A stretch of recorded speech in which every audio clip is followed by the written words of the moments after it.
Tours, ఫంక్షన్‌లనేవి ఎలాంటివి అనేది మీకు ఒక ముక్కలో అర్థమయ్యేట్టు చెప్తా అండి.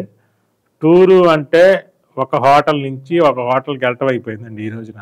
ఫంక్షను అంటే ఒక ఎగ్జిబిషన్ అయిపోయింది.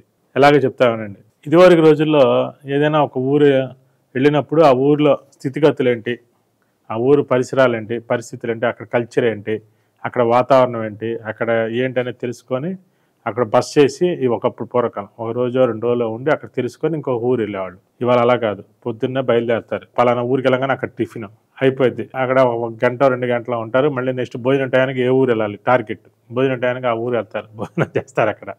మళ్ళీ భోజనం అయిపోద్ది. అక్కడి నుంచి 1 గంట సేపు ఉంటారు. మళ్ళీ సాయంత్రానికి ఏ ఊరు వెళ్ళాలి, డిన్నర్ ఎక్కడ, అక్కడ అట్లా జర్నీ అంతా వారం రోజులకి 7 రోజులకి 30 టూర్లు 40 టూర్లు చూస్తారు. 40 ఊళ్ళు 40 గుళ్ళు ఏదన్నా కానీ అలా చూడటం వల్ల ఏమి ఉపయోగం అండి? హోటల్ నుంచి హోటల్కి వెళ్తున్నట్టే ఉంటుంది కానీ ఎక్కడ కూడా కల్చర్ని తీసుకెళ్ళట్లా. అందుకనే ఒకప్పుడు టూర్కి వెళ్ళి వస్తే ఎంతో ఆనందంగా ఉండేది. ఇవాళ ఊరికి వెళ్ళి వస్తే ఒంట్లో బాగోట్లేదు. కారణం ఏంటంటే హోటల్ టు హోటల్ వెళ్ళి వచ్చారు వాళ్ళు కదా. ఒకప్పుడు ఏంటంటే ఫుడ్ కోసం వెళ్ళేవాళ్ళు కాదు. టూర్లు వెళ్ళినప్పుడు ఒక పూట తింటే ఒక పూట తినేవాళ్ళు కాదు. ఇవాళ అట్లా కాదు. 3 సార్లు మామూలుగా తినేది టూర్లు వెళ్తే 5 సార్లు తింటున్నారు. అందువల్ల అనారోగ్యం రాకేముందండి.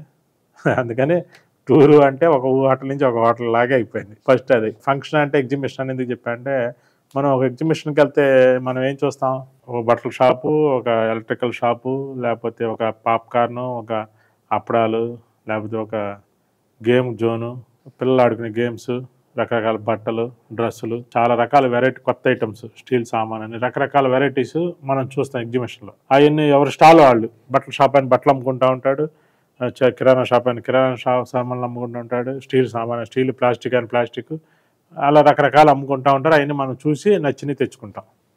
అంటే వాళ్ళు ఎంటర్టైన్మెంట్ అనమాట. వాళ్ళు ప్రమోట్ చేసుకుంటారు, మా స్టాల్ ఇది, మా దగ్గరికి రండి ఎన్ని కనబడతాయి అనేది వాళ్ళు ప్రమోట్ చేసుకుంటారు. ఒకప్పుడు ఫంక్షన్ అంటే అందరు కలిసి వర్క్ చేసుకునేవాళ్ళు, కలిసి పని చేయటం లాంటిది.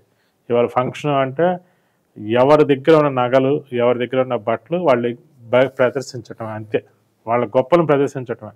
ఎక్కడ కూడా ఫంక్షన్లో మాట్లాడుకోవటాలు లేవు అసలు. ఎందుకంటే అంత గొడవ, సౌండ్, ఒక బరిగొడ్లు కష్టంలాగా అయిపోయినాయి. కొత్తగా ఈవెంట్లు అనేవి వచ్చినాయి కదా, చండాలం అయిపోయినాయి. అందువల్ల మాట్లాడుకోవడానికి కుదరదు, పనులు చేయడానికి కుదరదు. ఎక్కడికక్కడ ఫోటోలు, వీడియోలు, ఎక్కడ పని చేయరు. అందంగా కనబడాలి కాబట్టి. అలిసిపోతే మురికి కనబడిద్ది, ఒంట్లో చెమట వచ్చిద్ది. కలిసి పని చేసుకోవటం లేదు. ఎవరికి వాళ్ళు వస్తారు, వీళ్ళ ఆర్భాటం వీళ్ళు చూపిస్తారు, వాళ్ళ ఆర్భాటం వాళ్ళు చూపిస్తారు, వెళ్ళిపోతారు. అలా అయిపోయింది. అసలు ఫంక్షన్ అంటే అందరు కలిసి పని చేసుకొని, అందరు కలిసి మాట్లాడుకొని చేసుకునేదాన్ని ఫంక్షన్ అంటారు. ఇవాళ ఏ ఫంక్షన్లో లేదు. ఎందుకని ఈ కల్చరు మనం ఉండే కొందికి దిగజారిపోతుంది. దానివల్ల అనారోగ్యం, డబ్బులు వేస్టు, సౌండ్ పొల్యూషన్కి ఎన్నో రకాల కారణాలు అవుతున్నాయి. ఫంక్షన్ అంటే ఉత్సాహాన్ని ఇవ్వాలి, మనుషులకి నాలెడ్జి తీసుకురావాలి, వాళ్ళ వాళ్ళ అలవాట్లు మనం తెచ్చుకోవాలి, మన దగ్గర ఉన్న అలవాట్లు వాళ్ళకి నేర్పించాలి. అది ఫంక్షన్ అంటే. మన దగ్గర ఉన్న ఐడియాలని వాళ్ళకి పంచడం, వాళ్ళ ఐడియాలు మనం తెచ్చుకోవాలి.